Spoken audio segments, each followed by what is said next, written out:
BRS బీజేపీకి CM Revanth Reddy సవాల్ విసిరారు. 12 ఏళ్ల మోడీ పాలన, 10 ఏళ్ల బీఆర్ఎస్ పాలన, 12 నెలల కాంగ్రెస్ పాలనపై చర్చకు తాము రెడీ అన్నారు.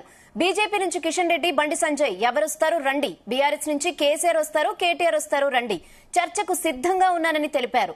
డేట్, ప్లేస్ మీరు చెప్పినా ఓకే అన్నారు.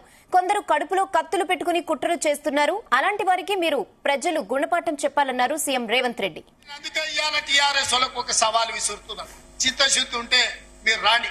ఏ ఊర్లో అయితే ఇందిరమ్మ ఇండ్లు ఉంటాయో రేపు సర్పంచ్ ఎన్నికలలో మేము ఓట్లు అడుగుతాం. ఏ ఊర్లో మా ఇందిరమ్మ ఇండ్లు లేవో మేము ఎన్నికల్లో పోటీ చేయం. నువ్వు నీ డబుల్ బెడ్రూమ్ ఇండ్లు ఉన్న ఊర్లలోనే నువ్వు పోటీ చేయాలి. నీకు దమ్ముందా? నేను సూటిగా సవాలు విసురుతున్నా. శ్రీనివాస్ రెడ్డి గారిని కూడా సవాలు విసిరమని చెప్తున్నా. మా దామన్నను కూడా తోడుండమని నేను విజ్ఞప్తి చేస్తున్నా. ఏ ఊర్లో ఇందిరమ్మ ఇండ్లు ఉన్నాయో మేము ఆ ఊర్లోనే పోటీ చేస్తాం. ఏ ఊర్లో డబుల్ బెడ్రూమ్ ఇండ్లు ఉన్నాయో ఆ ఊర్లోనే బీఆర్ఎస్ వాడు పోటీ చెయ్యాలి.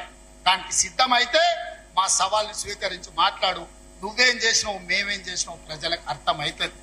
అందుకే ఇవాళ ఆర్టీసీలో బస్ అయినా, ఆడబిడ్డలకు 200 యూనిట్లు ఇంటికైనా, 500 రూపాయల సిలిండర్ అయినా, యువకులకు 55,000 ఉద్యోగాలైనా, 21,000 కోట్ల రూపాయల రైతు రుణమాఫీ అయినా, రైతు భరోసాలో 12,000 కోట్ల రూపాయలు సంవత్సరానికి ఇచ్చిన, ఉపాధి హామీ కూలీలకు ప్రతి ఇంటికి 12,000 రూపాయలు ఇవాళ ఉచితంగా ఇచ్చిన ఒక్క సంవత్సరంలోనే ఇవన్నీ పనులు మనం చేసినాం.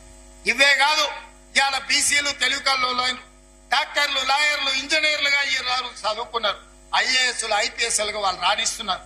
మేము ఎంతమంది ఉన్నామో లెక్క చెప్పండి అని అడుగుతున్నారు. 1931 100 ఏళ్ల కింద తెల్లదొరలు లెక్కలు కట్టారు కులగణన. మళ్ళీ ఇవాళ వరకు కట్టలే. 7 దశాబ్దాలైన స్వతంత్ర దేశంలో బీసీ కులగణన చెయ్యలే.